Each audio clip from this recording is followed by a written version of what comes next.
she is the brightest and the best.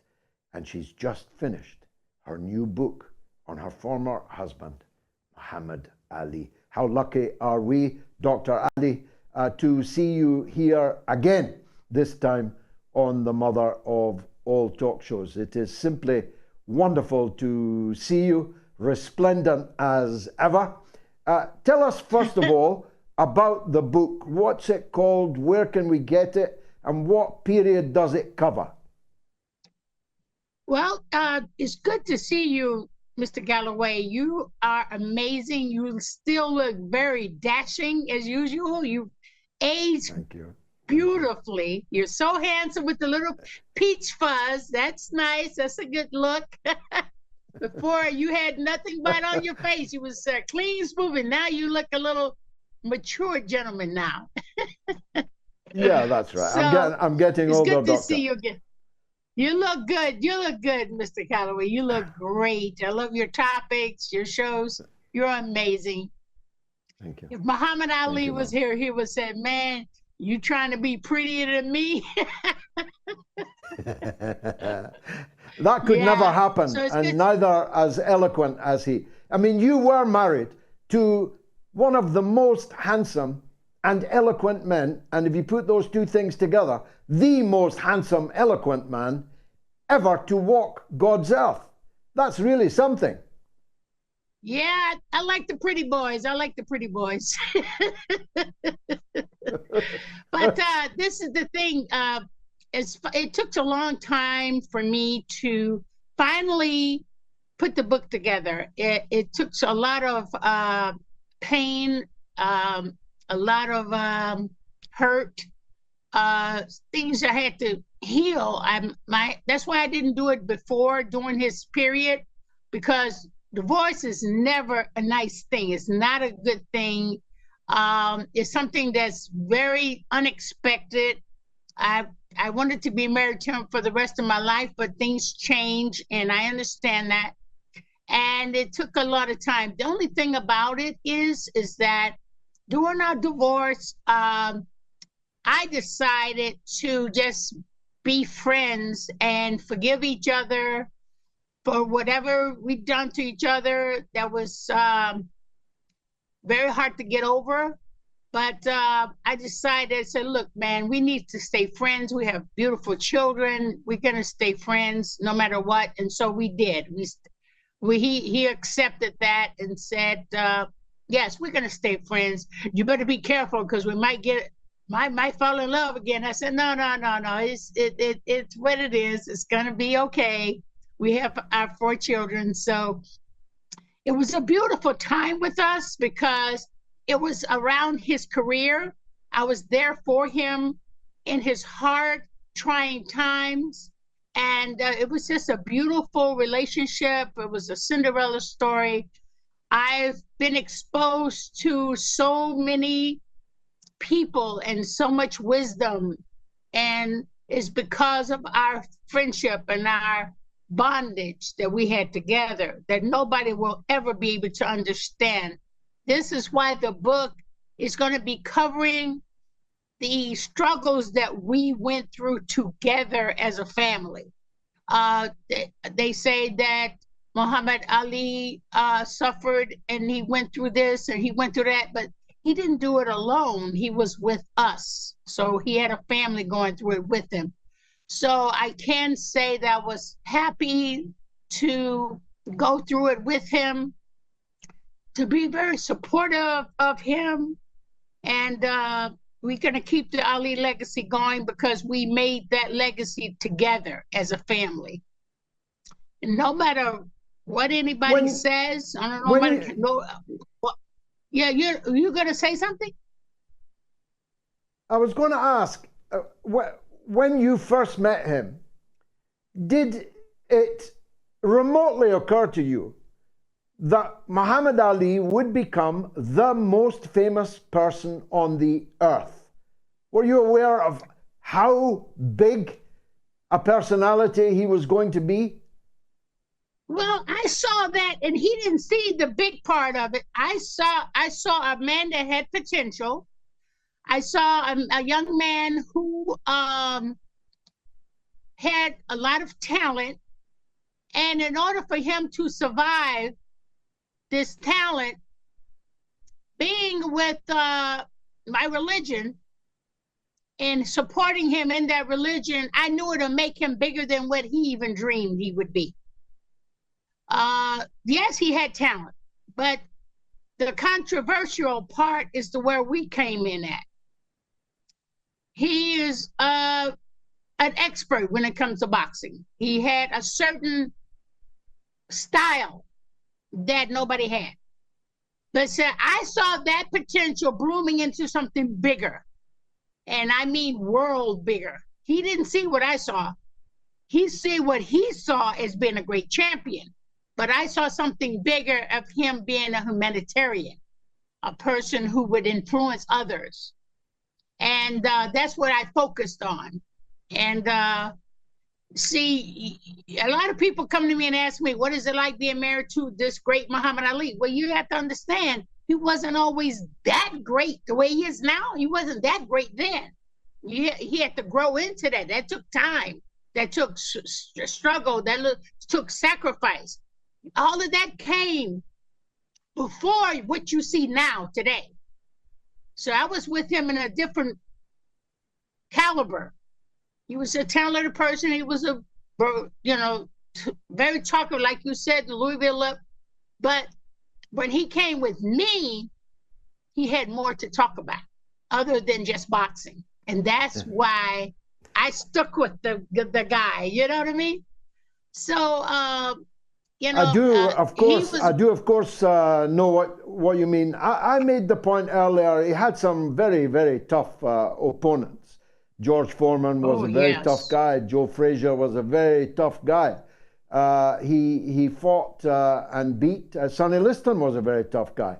He beat him twice, stopped him twice. Now, any one of these, you would normally say, was his most fearsome opponent. But his biggest opponent was the U.S. government in the end, wasn't it? Yeah, that was the big one. That's the one I had to stand with him, by him with, and guide him through that. That's where I came in at. And I was the voice behind the man. Tell us what that was like. I was the voice behind the man. Yeah, what was that like? Well, especially when he was, well, I told him as a kid, I understand that they had drafted him. And before we married, he said, I'm going to go to Vietnam. They said I'm going to go to Vietnam, but I don't want to fight anybody. They said that it would be okay for me to fight like Joe Louis fought for the Army and everything, but fight in the ring like a boxer, like Joe Louis did. And I said, that's not going to fly well. That is not a good move. You shouldn't even sign your name on anything like that, because you can't trust a person who don't support you. So it's best not to sign your name at all. Don't even join in the Army, because my father was a veteran. And he said, you're not supposed to even draft people twice. Once they reject you once, you don't draft them twice. It was against the law to draft anybody twice. They drafted him twice so he could be an example. And I told him, do not sign and go to the Army. I know he didn't want to go to the Army to fight anybody. And I told him, I said, well, the Vietnamese have never lied to you and treated you bad and hung you on a tree. It said that you wasn't a intelligent citizen of the world. And this is what the slave mentality had taught a lot of Black people back in that day. And I said, man, don't sign your name on a paper. We're Muslims. We sacrifice our lives for our beliefs. And the best thing you could do is don't sign your name to go to the Army to fight in a ring. You can't sign your name for anything. He said, really? I said, no. I said, he said, what would you do if you was me? You already gave me a poem for Sonny Liston, and I was only 13 then. And I told him, and when I was 14, I said, you want to know what I would do? I would say, hell no, I ain't gonna go. Clean out my cell, take me to jail without bail. Hell no. That's what I would do. But see, I didn't tell Clay to go out there and tell those people that. He repeated everything I said, went and told those people. Now I'd have created a monster. So that was my feeling on it. And he believed whatever I felt, and he would have put it out there because I influenced him to do that. I didn't tell him to do it, but he did it because he liked what he heard.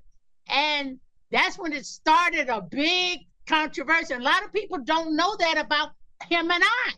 That's the thing. This is what this book is about, telling the little intricate things that inspired him.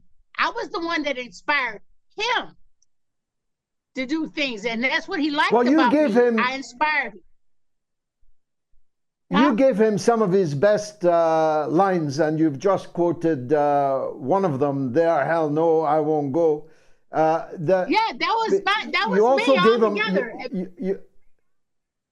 You also gave him other, now famous, and at the time incredibly electrifying. I mean, the things he said about why he wouldn't go to Vietnam. You were responsible for some of those best lines. Absolutely. Now that he's only watching from above, take some credit.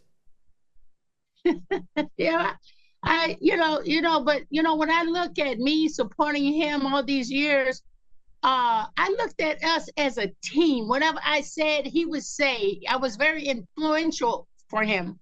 And I was glad he listened to me. He listened to everything I said, and he liked what he heard. And he brought that out, and that was my whole intentions, is to give him enough inspiration to bring it out. I didn't know he would actually do it, but he did. And the Sonny Liston thing, I was only like 13 when he called me and said, I'm gonna, we were just friends. I was in the school of Elijah Muhammad. We were just friends. And I told him I didn't like Sonny Liston because before he even became a Muslim, Sonny Liston said he was going to knock out that black Muslim. And that hurt my feelings. And I said, I don't like this guy. So I wrote a poem for Clay when he came back to the mosque. I wrote a poem for him and said, look, you tell this to Sonny Liston because I don't like him. And I wrote it on a brown paper bag. And my dad saw Clay on TV with a brown paper bag, reading the poem, and then my father asked me, he said, did you give a fighter a poem to read on a brown paper bag? I said, yeah. How did you find that out? And he said, well, he's on TV blazing away. So I go, what? And then I go and I see him with the brown paper bag, hold it up like this and reading it. And there was a little short poem. It was called I Am the Greatest, that I wrote when I was 13. And the poem said, tell us. This is the legend of, how you want me to tell you the poem? Yes. You want me to tell you?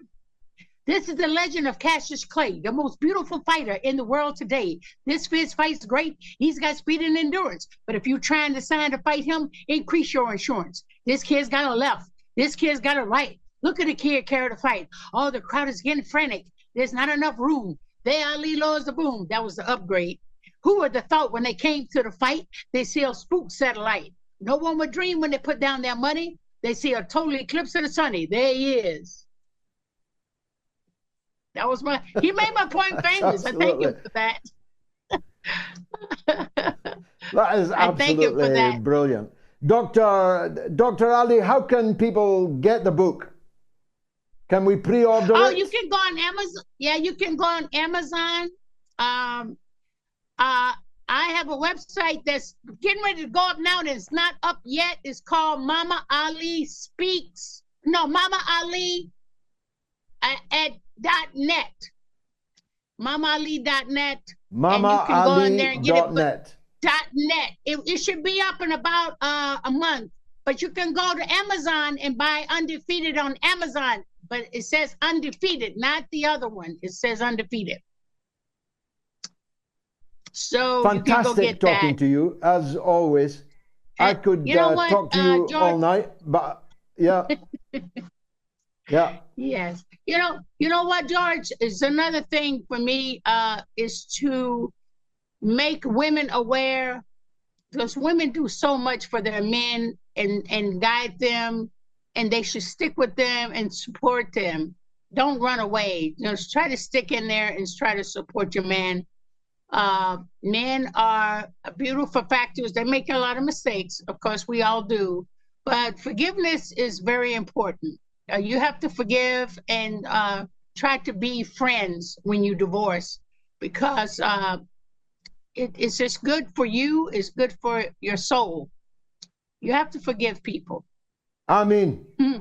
Amen. Amen. And I'm Amen. just Thank saying you, to Doctor. you, can I say one thing to you, George? I pray every day for the health, and safety for all people in America, especially in the Ukraine and India, Libya, and all the countries that have had turmoil, tragedies in the weather.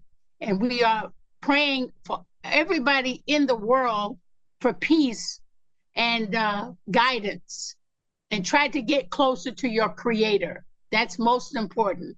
People always following this person, following that person, have an opinion about this person. Don't worry about that. The Creator is in control of everything, and you have to stay connected to your Creator and be at peace. Amen. Dr. Ali, thank you. God bless you. And I hope that your latest book is an enormous success. You're certainly sold a few copies on here this evening, I'm sure of that. Thank you very much indeed for joining us.